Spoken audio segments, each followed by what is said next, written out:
procrastinating. He was like, girl, come on, let's go ahead and record, because I was trying to adjust the camera. And then as I was adjusting the camera, everything just started like recording. What I wanted to talk to you guys about today is actually grief, right? Handling grief. And I wanted to talk to you guys about grief, and I wanted to share a little bit about my grief, about my journey and different things that I experienced with losing some of my favorite people that I forever loved, and that, you know, God called them to go home with him. So I wanted to speak on that. So this is a very touchy topic, and I just said my prayers and everything today, and I just, you know, always talk to God and just ask him if he has a word that he would like for me to share with you all, for him to just touch my spirit and give me the words to come in here and talk to you guys. So I've been consistent and kind of fell off a little bit, but I've been consistent in listening and obeying what God has been telling me. So today, my mom sent over some pictures regarding a relative, right? And then I was just strolling through the pictures, and then I strolled to the last one. I was like, Mom, who sent you these pictures? And she told me who sent the pictures to her, and I'm like, did you see that the last picture is Dad when he was in high school? And I knew it, because I knew it right away. Like, I looked and I'm like, you know your parents. I know my dad, and my spirit just knows his spirit. So I looked and I'm like, I just spotted him. Boom, there he was. And I'm like, Mom, like, did you see the picture? My mom was like, yeah, I seen it. And I was looking at the picture and stuff. And then I had asked my mom, I'm like, Mom, when you look at pictures and stuff of Dad, like, how do you feel? You know? And she was like, to be honest, I do get sad. And so after she said that, tears flared up. And I said, well, I think I can feel your sadness, because I'm about to cry right now. And we both started laughing. So it was like, it was a funny moment, but it was also like very relatable. So it's like with my dad, you know, or with grief, I just want to speak about it because I've encountered grief in my life of losing people that I love, but I never really had the tools or knew how to navigate it. So with God and me really wanting to survive, and me really wanting to, you know, do, you know, with God's help, and me also applying myself with the tools and coping skills for me to gather the skills, the coping skills and the resources, and use my resources to help me get through grief, I'm able to sit here in front of you guys today. And how I got here, honestly, with God and faith, and me holding myself accountable by using my resources and getting the help that I need to survive grief. So like, and I wouldn't even say surviving grief, because I still deal with it every day, but I wanted to talk to you guys. After I experienced grief, right, and I've lost a lot of family members in my life, and I'm pretty sure that all you guys can relate to that as well. So, but I've lost all my favorite people you could possibly imagine. I've lost. And I lost one of my friends that I met her, and her name was Shorty. A little short little cute little Hispanic woman that always made me food, invited me over to parties and everything like that. And I just lost her about a month ago, and it was so hard on me, right? It was so hard on me, and I did not go to the services. And I spoke to her daughter, and I was like, hey, I would love to meet up with you, but like, honestly, for my well-being, it wasn't best for me to go to that funeral. So, and I've been to a lot of funerals in my life, but the older I get, I'm like, I rather just see the person alive, remember the person alive and just happy, and I would want to remember them as that. So that's how I go about it. Like, I feel like all the people that I love dearly, I lose. That's how I feel. All the people I love dearly, I feel like I lose.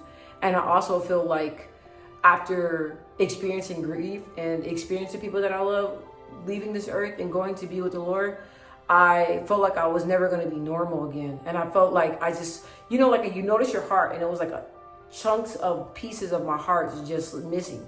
And I was just like functioning every day. It was like everything felt surreal. Everything didn't feel real to me, you know? And when I woke up, I just felt like I was in like a dream, like a nightmare. Like everything was so foggy. Some days the grief is so heavy I can't even think straight. And I'm just being honest about how my grief felt, you know? And it was like, I also put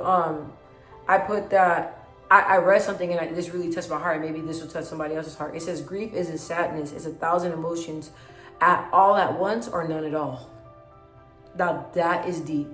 That is deep, because I wrote down here, I wanted to touch base with you guys and really make sure that I touch base of the grieving stages. So I wrote down 5 of the grieving stages. There's grief, denial, anger, bargaining, depression, and acceptance. So I wrote all those down because I wrote all those down, and I feel like I wrote all those down, and I feel like it was important because in my life, I feel like I'm hitting a different stage. One day it's like acceptance, like I'm real positive. I'm like, okay, like this is all in God's hands. Like I cherish the moments that we had together. I know that you're very happy in heaven. Everything's great. Boom, bada boom, bada bam. That's how I feel one day, right? Then another day I feel grief. Like, dang, like did I do enough? Like I should have called this person more. I start backtracking, but I'm like, that's something that I don't do, because when it comes to the people that I love, when they pass on, the thing that I can stand by, and the reason why what helps my grief is knowing that I was there for the person and I supported them as much as I can for however long God blessed them to stay on this earth. And I can tell you that now by everybody, my friends, my family, my dad, my uncles, even my cousin DJ, everybody that passed on, I know for a fact that I was an important person to them, and I know that I was there.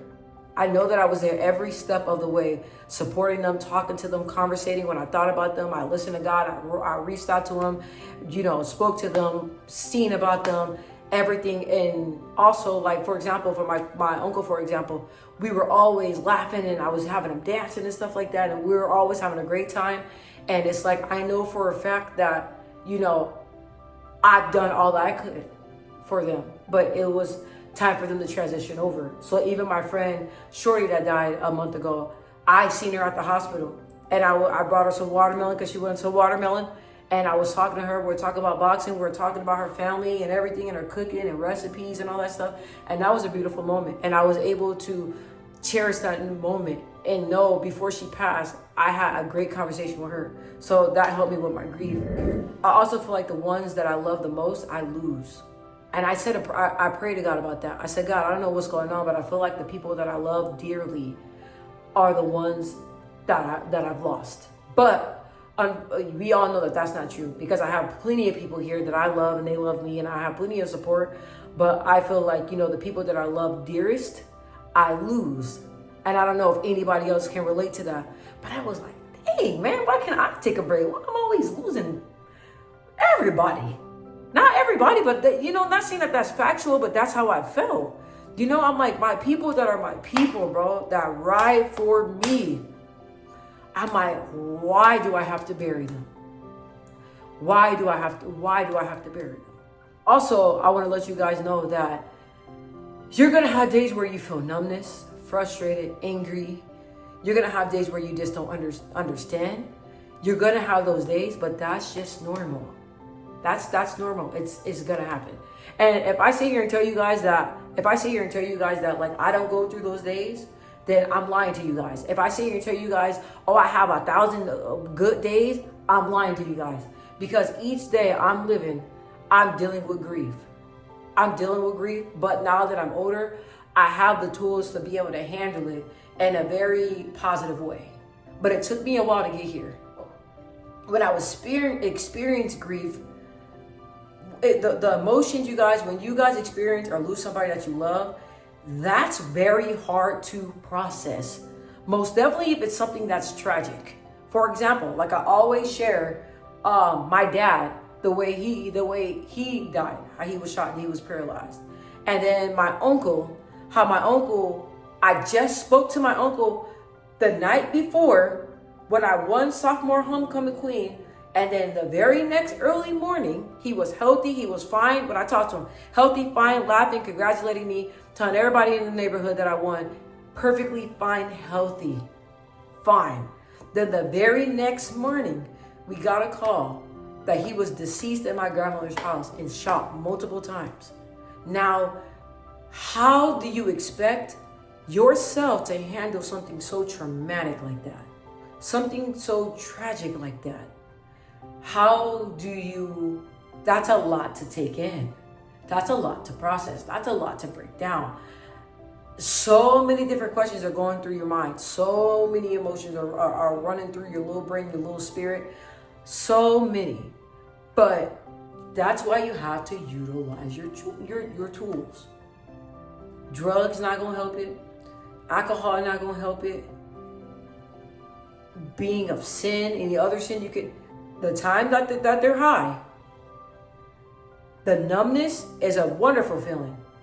But after you come down, that grief and everything that you experience is gonna do a 360, and it's not gonna go away. So what are you gonna do? Are you gonna continue to go to drugs and alcohol to help you handle the grief, or are you gonna go give it to God and get the help and support that you need to be able to continue to live on? Because let me tell you this now, the person that passed away, the person that you lost, do you think they really want to see here and see you struggling and sad every day? And them knowing how much you miss them knowing how much you blame yourself for the situation, are them knowing that the guilt and the sadness and the heaviness that you carry each day, trust me, they will want you to get help and use your resources, and they will want you to push past and get past that. I'm telling you that now. They would not want you to suffer. My family members, my friends that I lost, even my friends that my longtime friends that I lost through suicide and drugs, they would not want me to sit here and just sit in misery and just be depressed and put my life at a stop because it was their time to go home with God. I know they wouldn't. My uncle and my dad, for example, they would not want me to sit here and just mess up my whole entire life because I'm going through grief and I can't handle what happened to them. They will want me to pick myself, have time to grieve, of course, pick myself up and to keep going. That's what they want from me. And those family members or friends or people that you love most that you lost, trust me, that's what they want for you too. So I told you guys personal stories and everything. I wanted to touch base and let you touch on my personal experience and different things like that. So let's talk about the turning points in my life. So how I'm handling grief now. So my turning points. God forbid I didn't want to do it, but I got counseling. When I did counseling, it was very hard for me, and it was very hard for me to be vulnerable and really speak on my how I feel, because I am a mentally strong individual and I feel like I can handle everything on my own. That is not true. I can't. So the first turning point was me doing counseling, also journaling, and also just really processing how I was feeling. Because like I said, it was like what happened to my uncle, what happened to my dad, I never thought in a million years it was something so tragic like that was ever going to happen to somebody like me. Never did I think that I was going to live my life without them. I did not see it. I didn't see it going that way. But for example, like my uncle, I did not see that coming. I just told you, I just talked to him. He was healthy, perfectly fine. That's for a good example. I had no idea. So it's like getting counseling has helped me, and it has helped me be able to channel things and deal with it in a healthier way. Because I can tell you one part of my life, I wasn't dealing with grief the right way. I was in these streets, bro, drinking, smoking. I don't even smoke. I was doing all types of things in my life that were not of me, that was not in my character, but I was doing all I can because everything that I experienced with grief, I could not handle it. It was too much. But I was determined to live again, to start over new, to continue my life. I was determined, and I wanted to take control back over my life, because I feel like I allowed grief to consume me and to steal my spirit and to steal my joy. Grief will steal your joy if you're not careful. And like I said, you're gonna have heavier days, and I have heavy days. And then I have not so heavy days. Like I wonder, like I've been kind of at a higher peak. I'm like, what's going on, man? Like, what's going on, right?